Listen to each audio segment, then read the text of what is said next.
So here we are, one-on-one feature, skgaming.com. My very, very special guest after being on the one-on-one feature in San Jose with Karmic back in the days, 2008. Now it's his second time. It's Shane Hendrixson, obviously, aka SK Rapha, or only Rapha, depending from where you come from. Shane, it's been an incredible 15 to 16 months, I guess, in your career. You started off as the new talent that SK Gaming brought to their roster. Everybody was looking at you. You had qualified for ESWC Grand Final already in the States when you were picked up. Your first tournament, your first international tournament with all these big players was in Paris, ESWC Masters. You were getting there as the new guy 04 was recommending. What was your experience in Paris? Paris was definitely being thrown into the fire, so to speak, rather. I had never truly experienced, I guess, full jet lag. Yeah. And also being in a tournament of that magnitude. I mean, regardless of what happened, whether I did well or I didn't, I needed to experience something like that to help me in the future. And Paris was a really difficult test. The group that I had to play, I ended up having the second and third place finisher of the tournament in my group, and they were the ones that advanced, which would be Fox and Avik. And I mean, even though at that tournament, obviously I did lower than what I wanted to do, I wouldn't trade it for anything because of the things that I learned based on the games I lost, and experiences I made with people and handling pressure and whatnot, are so invaluable to the process that's led me to where I am today. 4 weeks later, if I have the dates right in my head, but I guess it was 4 weeks, you played on home turf, and well, probably home turf if you consider the US home turf for you, but I'd say so. You played in San Jose at the ESWC Grand Finals. You ended up third after facing Cypher in the semifinals, who was probably on top of the game at that time. During that tournament, was there a point, or even before, where you said, you know, this is probably the last tournament where I'll be number 2 or 3 or 4 in the world. After this tournament, after I had this experience, I'll be number 1? It's hard to say. I mean, looking back at it, going into the event, my goal was based on the fact that even at QuakeCon, the event before that, I placed 4th, not in the top 3. My goal was to get into the top 3 at this tournament. At the time, Cypher seemed pretty much untouchable at every event leading up to it. And the fact that he was in my group for the first group was an extreme test. And I just looked at it as I need to make sure that I'm doing my best to not lose.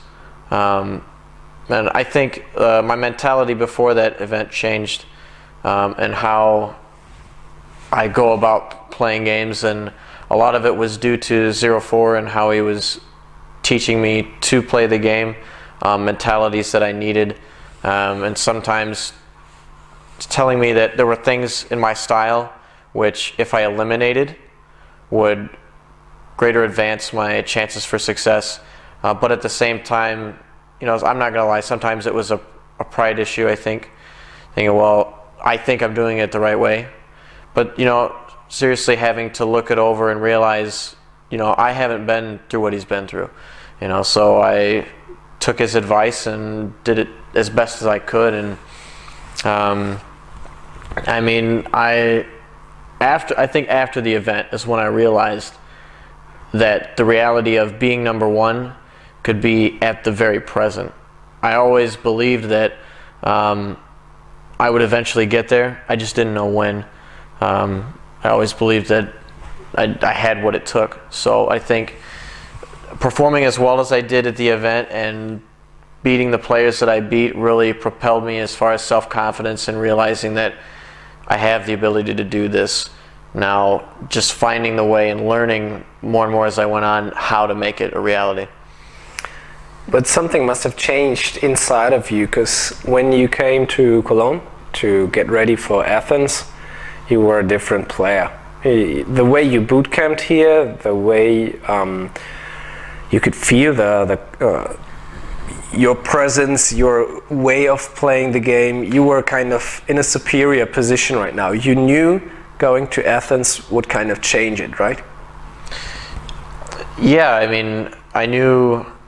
It's like the event at San Jose, like I said, propelled me, I think, as far as confidence goes. And I mean, in having confidence in myself, knowing that I can be the best, to me, I have no disrespect towards any player, even though I believe in myself that much. I knew the event was going to be extremely difficult. I mean, it was the top 12 invites pretty much at the time. The only person really missing was 0-4. So, I mean, there was no joke, you know. But I just knew, for some reason, like after San Jose, I had reviewed the games that I had played and watched as Cypher won yet another tournament, and I realized I played extremely well, but I could tell that I could play even better, which to me was very promising and exciting, to the fact that I knew that even at that high of a level, I know that I can increase it and make it better. And that's all, in between the event, that's all I focused on when I had time with Quake. And when I came here was, how do I take my game to the next step? And it just came naturally for me, I guess. And I think part of that helped with the fact that Avec was my practice partner before the event, and being able to bounce off of a player like that, who had earlier that year had won at Game and gotten third at Masters of Paris, and then eventually at the Athens event he got third as well. So being able to practice with a player of that caliber, I think really helped me refine my game and push me to the next level.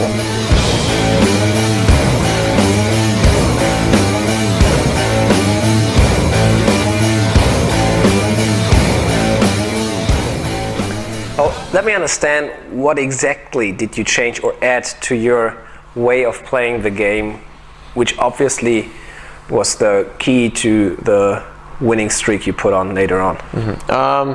At San Jose, I noticed in my game I was playing really solid as far as controlling the items was concerned, but there were a few times where I noticed if I put on a little bit more aggression, if I was willing to try to do some more damage, try to be just a little bit more creative, that it would really pay off. There were a few instances in certain games where somebody would get away with low health, and instead of finding a way to attack them, I would just try to circle the other items. And obviously it's good for me, but if I don't do any damage, he'll just stack back up. So, and that's what I noticed and I tried to eliminate from my game, is controlling the map as much as possible, but at the same time putting pressure on the opponent. Even if I'm not getting the kills, making sure that he feels nervous and that he's feels that he has to do something amazing to get back into the game, to make sure that he always feels under constant pressure. How would you evaluate the different parts of playing the game? I mean, you mentioned it so far. It's control is one thing, so timing and everything, but also position is another thing. Skill probably a third, but also the will to risk something. How would you measure those four arguments? And if there's a fifth or sixth, let me know. I mean, obviously, if you can't learn how to control the map, I don't think you'll ever be a champion, because if you look at the past champions, they know how to control the map. They know how to bend the game to their will, so to say. And as far as skill goes, I think skill helps as far as defining your own style. The skill sets that you have, whether your movement is really good, which can allow you to move across the map very quickly and do things other players can't, or your aim with certain weapons will pretty much, in your mentality, habitually force you to try and make fights that are in your favor based on the weapons that you're really good with. I think that does play a major part in who you are as far as in-game is concerned. Because the skills that you have at your disposal, the more you have, the better they are. I'd say the more flexible you are as a player, the more adaptable you are to different styles. And if you look at the top players, most of them, I'd say out of the top 5, are very adaptable. They can change their game because they don't have to rely on just 1 or 2 set strengths. They try to make sure that it's all even keel and well-rounded. What were the other 2 that you mentioned? Position. Oh, yes. Positioning is so important in Quake. It doesn't matter what Quake. Because, I mean, for an example on DM6, even if you're on the mega health and you only have 100 health and 50 armor and you're waiting for it to come up, if somebody tries to attack through a corridor or whatnot, they pretty much need to have a guaranteed 150 stack. Positioning helps a lot. Even though you don't have the health and armor, technically you have more than what you have, because you're going to deal damage first and be able to get away cleanly, or if an attack is initiated by the other guy, he's going to take so much damage to just get the frag that afterwards you'll probably be able to bounce back and regain control that way. And positioning changes. Sometimes positioning that you've had during the map will be really good, but then if a player is doing something different, that position that you're at isn't where you need to be, or the value of it, increases and decreases based on how your opponent is playing. So I think, as well, to add on to that, being able to read opponents, like truly understand what they're thinking, and just how they're going to go about stuff, really helps in that. It allows you to know where to be and when to be, to make sure that it's advantageous for you. And then obviously trying to be tricky, as you suggested, taking risks to try to turn that in your favor, so that somebody is wrong in their guesses and what you're going to do. And I think they all really complement each other very nicely, because I don't think you can have, if you want to be on top, I don't think you can have just 3 out of the 5 and be okay. You need to be well-rounded, and you need to have everything. It all coincides together. It's just who can manage to make it all click and work together in harmony. So it's no matter at what percentages we look at, but if one of these arguments is missing, then probably you're going to have a real hard time winning a tournament, being a champion. I mean, obviously you could have a game or 2 go your way. If you're missing one of those things, it happens, but I think over a consistent basis during a tournament, you need all of those things to be consistent, to propel you to the top. Okay, learned a lot.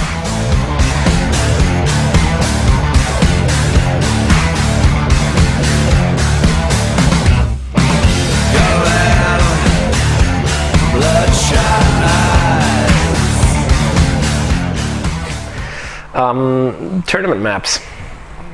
Let's say if you could pick your top 3 maps all-time tournaments, these are the 3 maps that you want to play in the future, which ones would it be and why? Oh man, it's difficult. If I were to pick a tournament with 3 maps, I think T4 for me has to be one of them. Absolutely, no doubt. Because you're the only one to control it?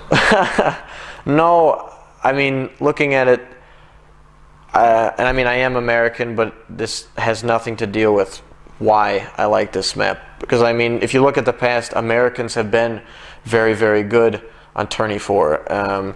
And the common census of the map is that it's very rail heavy, which on a medium to lower skilled level, yes, that's true. And obviously in a top tier game, if somebody is hitting their rails, it does make it a lot easier for you. But the best players, if you look at 0-4 and CCM on T4, their main game was based around positioning, and especially rockets. Rockets on that map are so important. If you can get those I guess you would call it ghost rockets. I'm explaining that as far as like you're able to hit and spam rockets where the opponent never sees you. To be able to get that damage where you can't take any, because the angles on that map, there's so many different spots to set up to hit rails and whatnot. But if you can hit those rockets and maintain your positioning and to move around the map, it really helps you a lot. The map's just different. It can be played slow, but even when it's played slow, it's very quick. You're constantly changing. There is no like, this side of the map is always the best side. No, it's not, because the map is more based on players reading each other and being able to read your opponent better than anybody else. Unlike other maps where, like DM6 for example, is mostly based on timing, where T4 is not. You can normally play T4 pretty well without timing to the T. The only thing you need to time is Mega. And I think it's one of the reasons why I really love the map, because it is so different and it forces you to read your opponent. And that's one thing that I think, as far as my strengths is concerned, is pretty much up at the top. Another map, I always loved Hub in Quake 3. I don't know how it would play in Quake Live with the spawn systems and whatnot, but I know in Quake 3 it was a nice different feel to it. It was fast-paced, and some people complained about, if you died, you had the potential to die 4 to 5 times. It's like, well, yeah, but if you're able to get that kill, you can do the same and make a comeback. It was always interesting to me to see how players handled having no control on that map and what they went about doing it. And I thought it provided a nice, fresh ability to see different styles flourish on that map. And I really liked that map. And the third one, I have no idea. I've been really hoping to see new maps in the map list. There's actually no map that we see you play at a tournament that you would favor? T7 is the only one I would consider a new map in Quake Live. Even though T9 is, everybody thinks it's new, it's not. It's just a refurbished Team Arena map. Like, it was actually in Team Arena, and the setup of it, like with items, was different. But now they've changed it to try and better suit, duel and whatnot. But even still, we do need more maps. I would like to put a new map in that 3-map pool, but I can't. So I think I'd have to say, even though on a tournament-to-tournament basis, this has been my most streaky map, but it's a classic, and I don't know if you can ever get rid of it. I think you should pick ZTN to be a third one. Like, there's been so many close games, the styles from different countries that play it.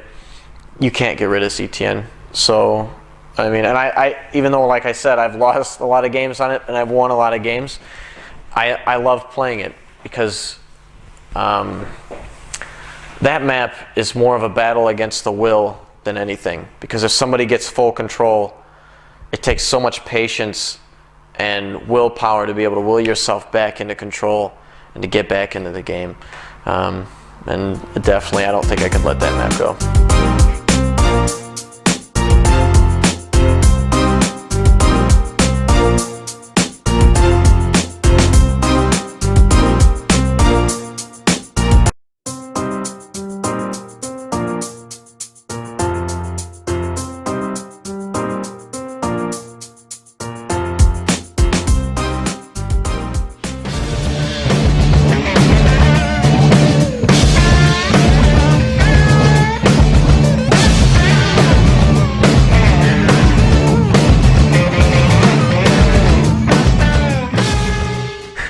There's several attributes that you could put or stick to different gamers. When I had Anton sitting where you're sitting right now, he is probably the player that we all consider to break control, to get it back into his hands. That's his argument to win the tournament. What's yours?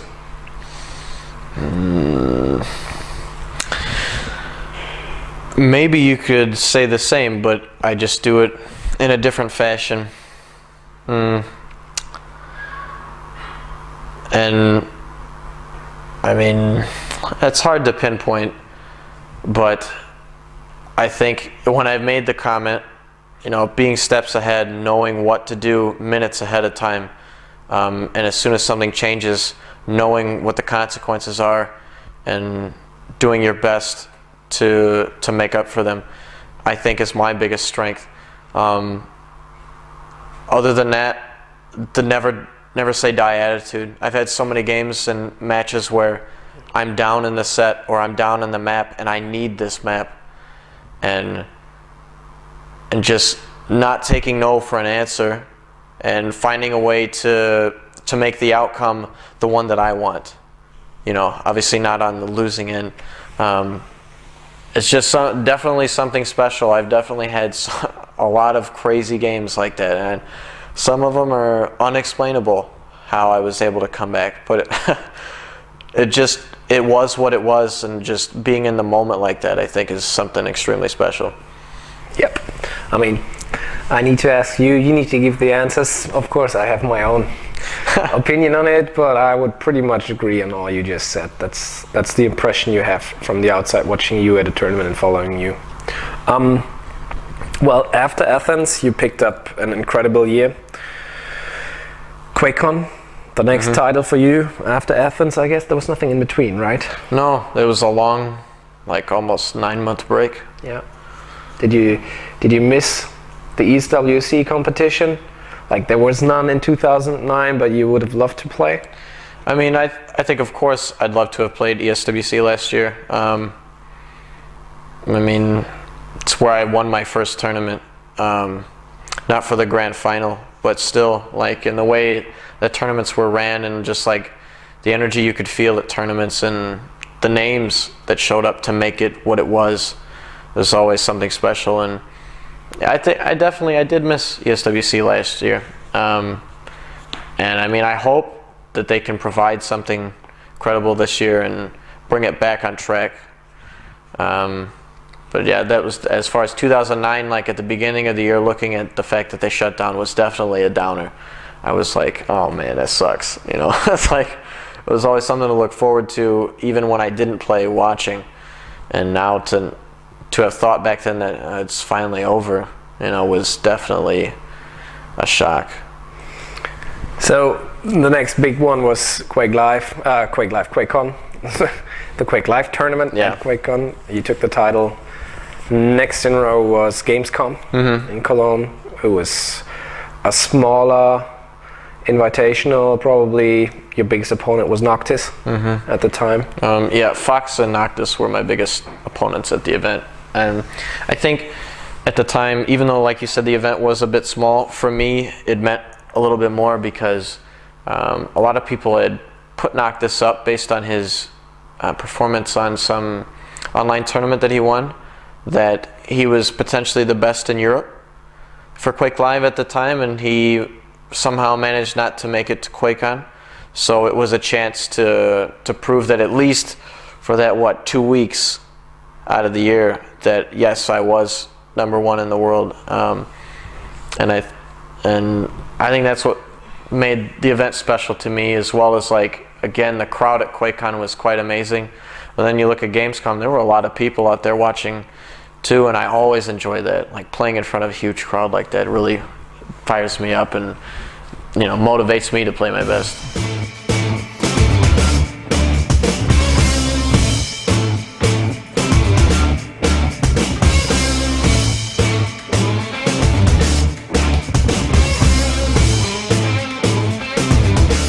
Well, in terms of a crowd, the next tournament, Dubai, was a downer. Yeah. But therefore, the competition was even tougher.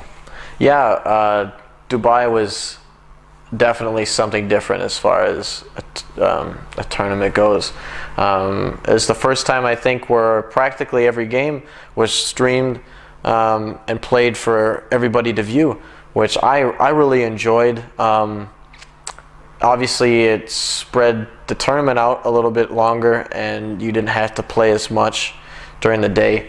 But I mean, it was always accommodated that you were able to get there early and warm up and be able to be on your game when you played. And just the tournament of its magnitude with the four groups of four that we had, the top 16 invites, you know, and the fact that practically each group was extremely difficult, and I mean, I ended up having the group of death again. It didn't look it at first, but I ended up having it with the three-way tie that we had, and just, I don't know, that event was amazing to me. I loved it, and I think yet again, looking at the standpoint of seeing how I'd been playing, knowing that I could play even better still, Dubai was another step for me. Just during the event, I just reached a new plateau, I think, and I played extremely solid at the event, and I'll always remember the competition, and because there were so many good games that went on, like you said. There's just so many. Like, we'll always remember Cypher's double air rocket on Dahang. Like, something crazy. Nobody ever thinks that'll happen in a match, and then it ended up happening. And then just how everything else rolled out. And I don't know. But then you totally lost it. You played the into the Extreme Masters, the US qualification. You ended up second, and you also played, I think, an online tournament, losing to Dahang as well.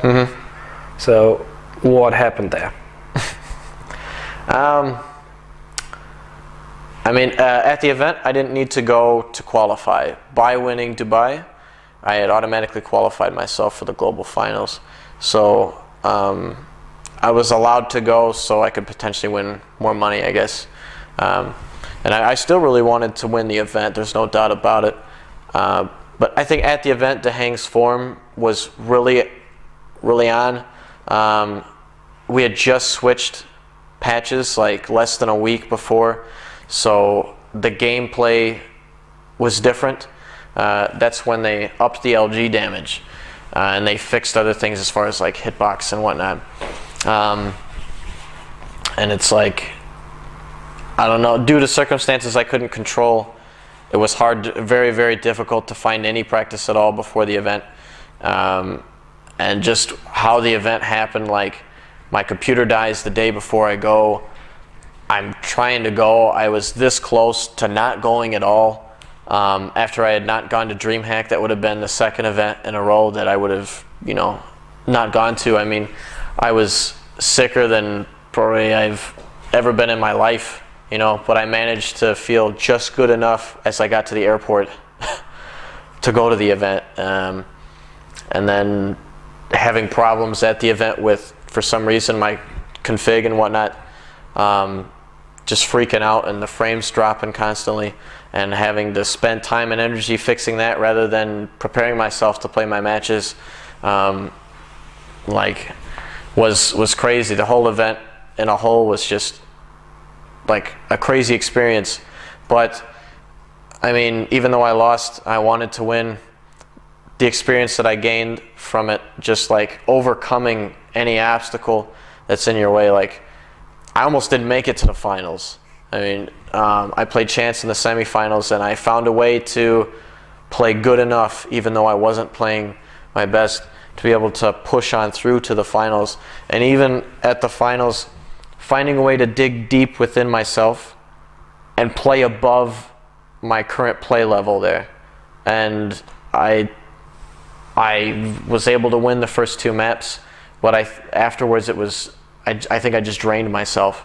And Dahang started to play better and better as the set went on, and I think he just played better at that event, and he won it downright. And it was obviously a bummer to go 2-0 and lose the next three, but I've been in the opposite situation where I've been down 2-0 and I've won 3, so it was just being on the other end of the decision there was definitely a good experience. And losing to him in the Silent Gamers Cup as well, I think when I play him online, he plays extremely solid. Like, he's great to play against as far as practice is concerned, but I definitely think he plays different at LAN events, and I mean, he knows he has stuff to improve on.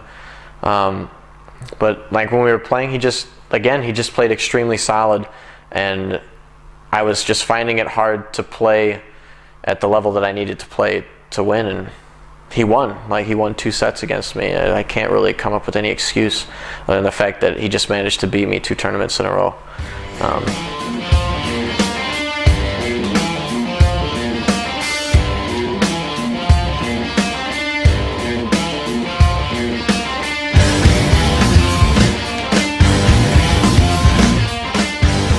Probably not an excuse, but an interesting point for the people watching this interview is probably that directly before you wanted to fly out to the tournament, you texted us that, sorry guys, I can't make it, I just threw up 3 times. Yeah. A couple of minutes you texted again, said, hey, I think throwing up 4 times is a good thing, now I can go. So, yeah. I never felt anything like it, feeling so terrible, and then all of a sudden just like getting everything out and then actually feeling okay enough. Like I said, I was this close to going home. I had 15 minutes to decide whether I'm going to take the last check-in for the plane or take the bus back home. So good decision after all. Yeah. DreamHack, you didn't go to DreamHack on your own will. Mm-hmm. You simply didn't want to at that point. Yeah. At the time, it'd been a while since I was able to see a lot of my family, and Thanksgiving was coming up, and unfortunately the event was scheduled during that time, and I just felt that I needed to take a little time away and just spend time with family, and it's important to be able to spend time with the ones you love, and I knew if I didn't do it then, I don't know when the next chance would be to do so. So, and I mean, that's my reason for not going to DreamHack. Yeah, so makes sense. I mean, you don't have to prove yourself at any given tournament. That's especially if you are the number 1. Others need to come to you. Now, let's move further. Like, when you played at Edmonton and you finished 2nd, did the thought cross your mind, hey, probably my time as the number 1 is over? Probably others will be picking up.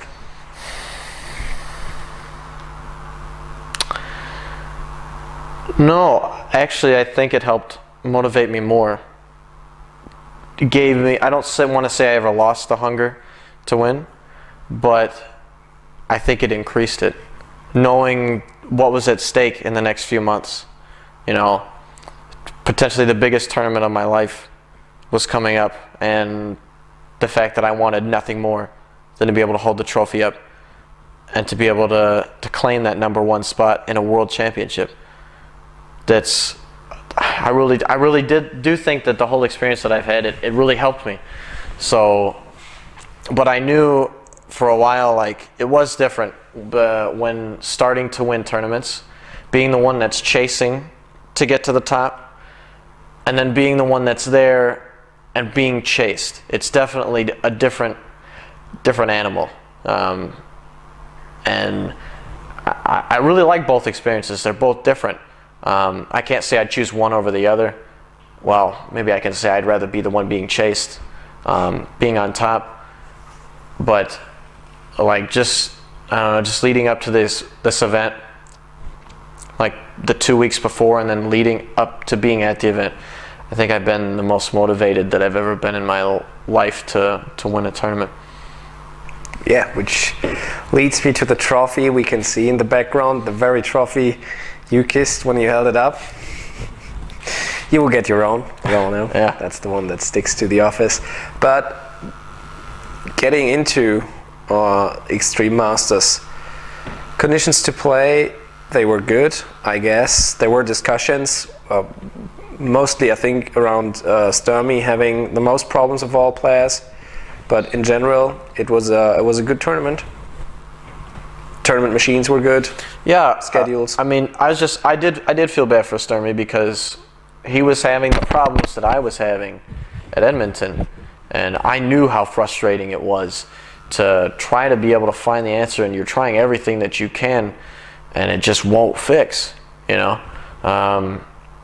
And because at that point, when you've tried different computers and you've tried different things and it's still messing up just for you, it's like, really, what's going on when it's only happening to me? So I've felt a lot of sympathy for him, and as far as I know, he kind of got it fixed out, but not totally.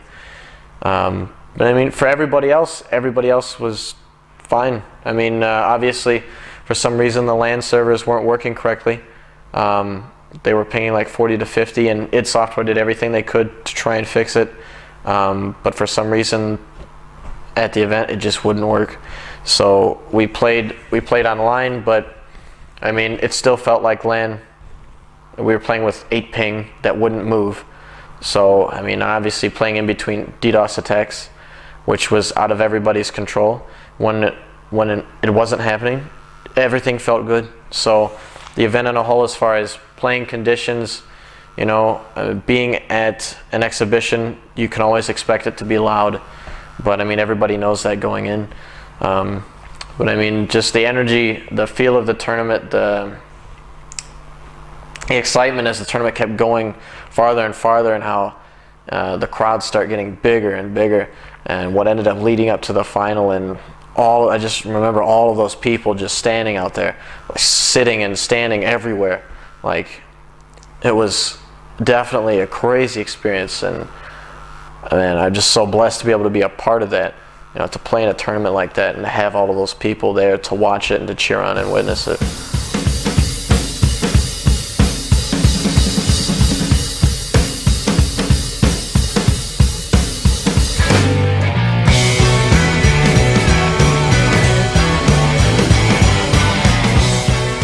Well, I have to admit, I was standing behind you during semifinals and during your very final. So a set of 9 maps in total, 90 minutes, plus I think 4 overtimes in total. So that makes it around 100 minutes. I was sweating with you. And yeah, I would agree. I mean, there was basically no spot in this hall where you could watch the big screen that wasn't filled with anyone sitting, standing, cheering for either the one player or the other. And I have to say that this was the true, we always called it the ESWC experience, because they always had this huge, amazing stages. That was exactly this feeling, totally.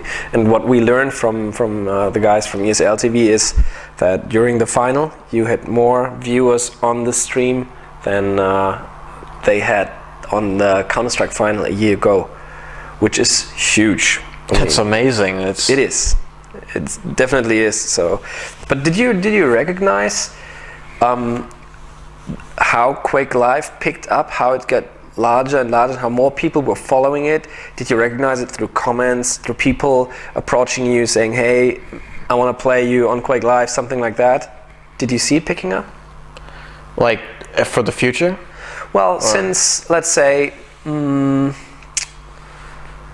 Gamescom, when ESL put it into their spotlight as one of the games of Extreme Masters and streaming all these matches, did you feel people and fans picking up on the game?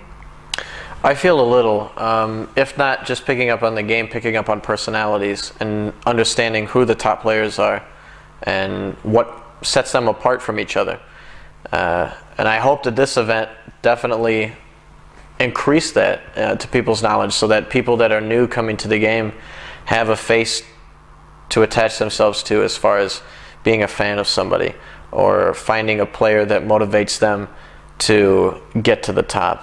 You know, I've seen a little increase, and I hope that there's more. I really do, because steadily through the year we've seen nothing, I think, but increase as far as viewers go on streams and whatnot. And I think that's a testament to that. We need to keep streaming so that we can provide live coverage like that. Yeah, I know everybody whines about we need GTV and Quake again, etc. But seriously, streaming is where it's at if you want this to grow.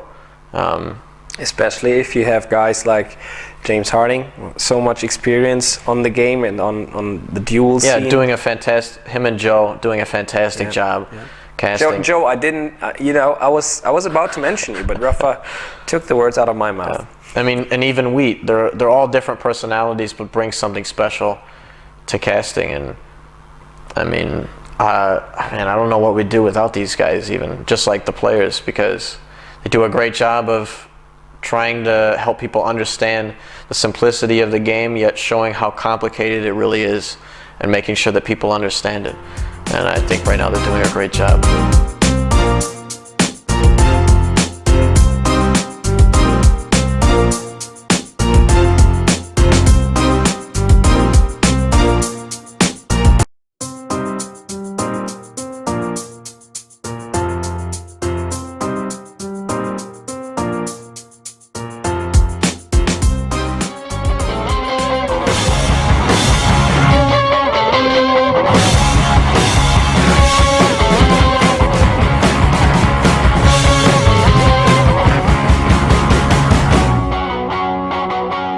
If I described the final, I would make it easy on myself and say that, that's like this Rocky movie, but with different roles. In the Rocky movie, Rocky was the American guy. He was this, natural talent who just had it.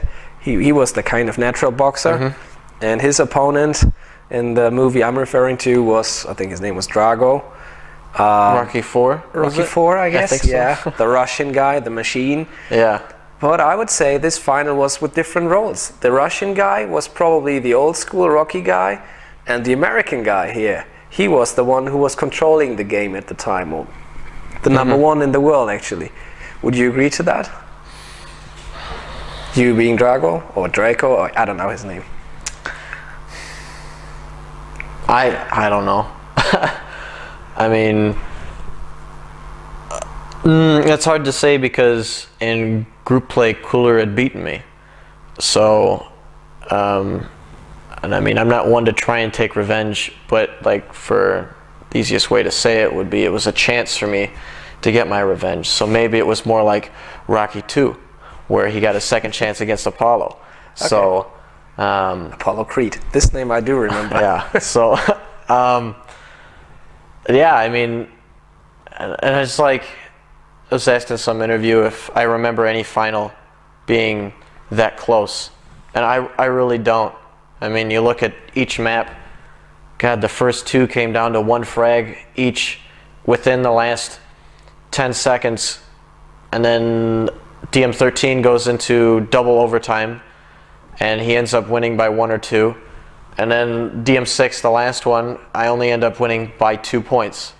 And really, I didn't technically secure my victory until like the 8:30 to 9-minute mark out of the 10-minute game. And I mean, I don't think you can, obviously people would ask for more as far as a 5th map, but as a consistent basis of seeing two styles clash against each other and never wanting to give an inch to the other and always being so close. You couldn't ask for anything more, I think. So, yeah. I've been watching Quake 3, Quake 4, and now Quake Live since mid-99. And, well, within these 11 years, I'd say I've never seen anything like that before. Never seen a final like that before. And I've seen TDM and 1-on-1, both of which CPL Europe events, CPL US events, whatever it was. But that was amazing. The show that these two players put on, that was really worth a championship. Therefore, I guess so far that is the very climax of your career, not only in terms of title, in terms of your gain of points in the world rankings and everything, but in terms of the game itself and the way you guys took advantage of this game and made it a different thing. I mean, I was standing there with Jonathan, with Fatality, I think in between your matches against Cypher, because they had a tech talk coming up. Then he was watching your stream backstage, and he said, "Man, these guys, it's just amazing. If I look back at my time when I was on top of Quake 3, this is a totally different game they're playing. It's just amazing." And I had the same experience with Neok, a German player who was very good at Quake 2, but also playing a lot of Quake 3. So yes, I would say, from a community standpoint, I think I can say thank you to you and Cooler for bringing such a match to us. But then again, you know, there's always a person behind a player. And the person is Shane Hendrixson. So who is Shane Hendrixson? You come from the US, you come from Illinois, Rockford to be precise. How did you grow up? How did you grow into gaming? What made you this player as a person? My first glimpse at gaming, as far as professional gaming is concerned, my dad took me. He played Quake, and he took me to QuakeCon in 2002. Your dad took you to QuakeCon? Yes. That's great. And that was my first taste of professional gaming, especially considering it was Quake. And seeing the first match I saw was the previous champion, which was 0-4 from 2001 for QuakeCon, and seeing him face against Fatality, who finished second. So it was a chance for Fatality to try and redeem himself. And I stood, there was like, the way they were sitting, I remember there was like a roped section around them, and I stood like at this rope right behind 0-4, and God, how old was I? I must have been 13. 13 then, standing behind him, watching him play. And even though he lost, I mean, at the time, he was my favorite player. You know, after seeing how he played the tournament and previous tournaments, like learning about what his history was in the game. And I mean, at that point, for some reason, I just knew I'd always been competitive as a kid with sports and whatnot, and I just knew that this game has something that nothing else has. Like being able to play your opponent one-on-one, but at the same time, it's an experience that's almost undescribable when you play at this high of a level in a tournament. It's as if like you're, how do I explain it? It truly is a battle of the minds. It's as if you're almost in each other's heads, literally, thinking, because when you play, you have to adapt to what the other person is thinking. And sometimes I've noticed, based on how players play, even if you've never met them, you know, you play them, and then when you meet them, you can see similarities like in their personality and whatnot, which I think is extremely unique. I haven't seen that in anything else, really. And I mean, that motivated me then to try to get to this point. And I mean, up until the end of 2007, really, I had no internet connection. So I mean, I was just hoping Quake would still be around, you know, by the time that I could maybe get a chance to have a go at this. And everything ended up lining up, and it's like it was scripted from Hollywood. And so you were waiting for 5 years to get into competitive Quake. Wow, that's a nice story, absolutely.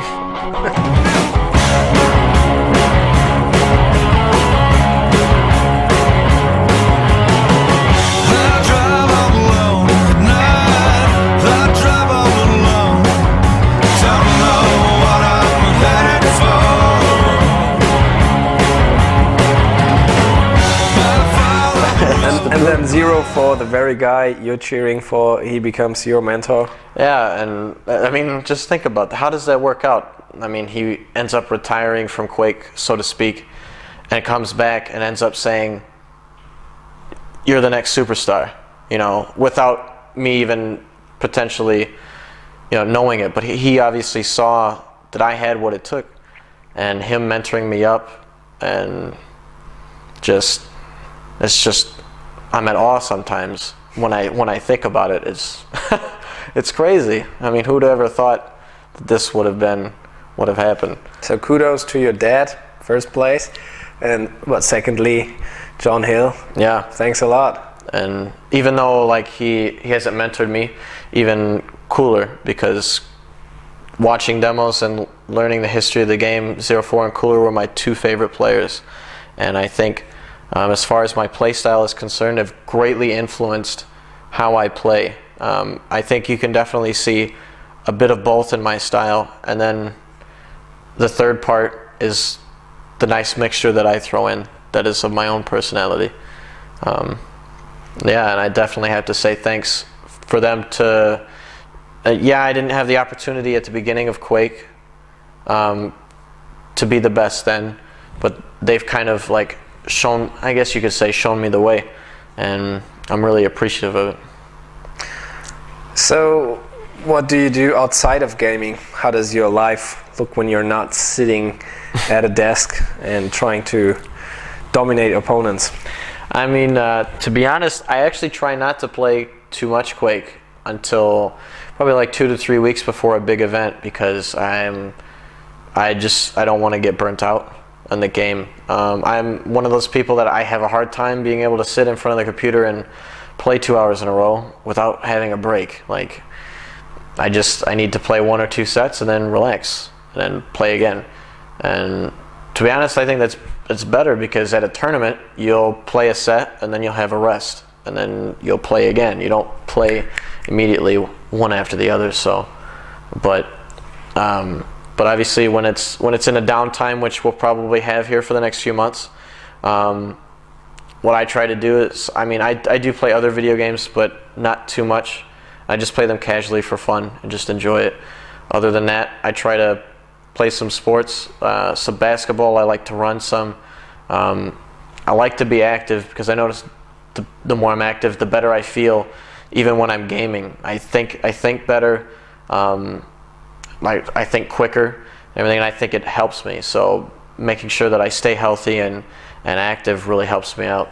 And of course, just chilling with friends and having a good time, and just working part-time for now.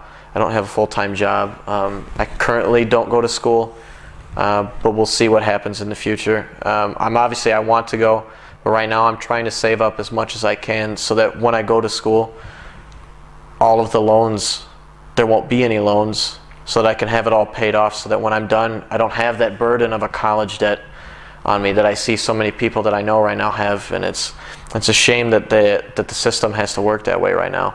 But I'm doing my best to make sure that I don't have to fall into that same spot. So you're not one of the guys that will.i.am from what's that band? Is it Black Eyed Peas? Yeah, I think he's funding 4 students so far, and he's gonna put up the next 5 this year. So you're not among those. Nope. You're gonna fund yourself. No, I don't have a scholarship. Okay. Family-wise, friends-wise, everybody knows what you're doing, and everybody's proud of you at home. Yeah, I've gotten calls and texts after it happened that, congratulating me and just saying how proud they are, even if I hadn't have won, to the fact that I got to this point and whatnot. And I mean, the support that I have is truly amazing, and I love it. And obviously some family members are skeptical, and they think, well, you should be in school at this time of your life, which I can totally understand, but quite frankly, I just feel that this is what I need to do right now, and I have no problem with it, and most of my friends don't either, so or my family. And I can't really express the gratitude I have for the support that I get. I mean, they may watch, if they do watch, they may not fully understand, but they're still putting the effort, to watch and support me, and I really appreciate it. Sounds good. Where's Mrs. Shane Hendrixson? Not here right now. Not here in Cologne right now. No. Is she out there? Think so. You think so? Okay. So nothing's said yet, and right now you wouldn't plan for that to happen any day soon, because you don't want to get distracted? You never know. I mean, if it happens, it happens? Yeah. Okay. I can agree to that.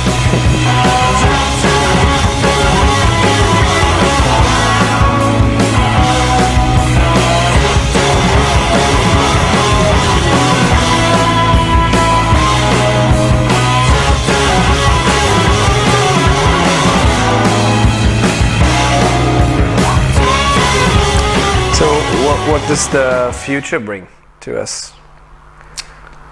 In terms of, will you be able to bring Quake to even the next level? Is there a next level? Right now, do you feel like hey, I'm missing out something here. I can improve. I think so. Which, like I said, at the other tournaments where I've seen that, it's very exciting to know that I still have things that I can set as goals and I can work on. I think as a player, even as a person with your job, your life, goals are very important.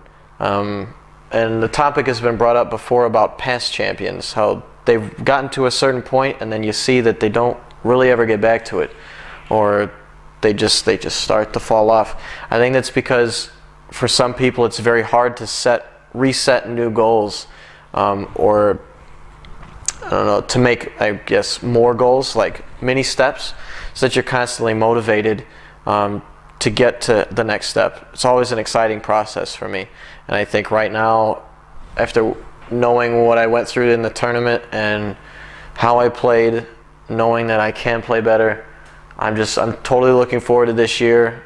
This year looks very promising as far as tournaments are concerned. And as far as 2010 goes, I will definitely be playing Quake the whole year. Now after that, I have no idea. I'll probably reweigh my options and see what goes. And I won't be able to tell for sure whether I'll play Quake next year until next year comes. Once your gaming career is finished, once you say, okay, that's it for Shane Hendrixson, I'm out of the game, will the industry be able to keep you? Commentary, product development, probably your own brand, like Jonathan does? I don't know if I'd want to do what Jonathan does. There's nothing wrong with what Jonathan does. I just think it's not my passion. It's not something I want to do. And the type of work that he has to put in to keep the brand name up and keep it going, it's just not something I see myself doing. Obviously things could change, but as of right now, as far as a brand name goes, I'm not sure if I can see that happening.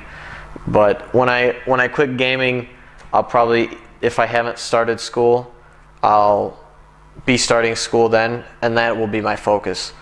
And that'll be where I set new goals, and I keep trying to go from each step and to reach the top in that. The only thing I think I could consider when I retire from gaming is maybe I'll compete in one tournament a year for fun. But even that, I'm not sure. The only thing I think I'd like to do actually would be shoutcasting for somebody, or providing a new position for some gaming team. More like a player's coach, finding the next new talent and bringing him up and trying to make him the next superstar. I'll make sure we cut this out so other teams don't see that. No. Okay. It was interesting. I think you gave us a lot of insight into your gaming side. You also gave us a little insight into you as a person. As far as we should go, people can follow you. I guess Twitter, Facebook, on the SK website, wherever they want to. And I think we got a lot of material in this interview now. And now it's my job to cut it, make it a proper one-on-one, probably with a couple of parts. It's going to be at least 3. Let me look at the numbers. Yeah, this is like half hour now, yeah? Yeah, probably. It's 56 minutes. Wow. That's the longest we ever had. Dennis Wallenberg was around 30 or 34 minutes net. Now we got 56, so it's going to be a long one. Thanks a lot. It was a good conversation. Hope you enjoyed it. I really did, and thanks for having the one-on-one with me. Sure. Cheers. Cheers.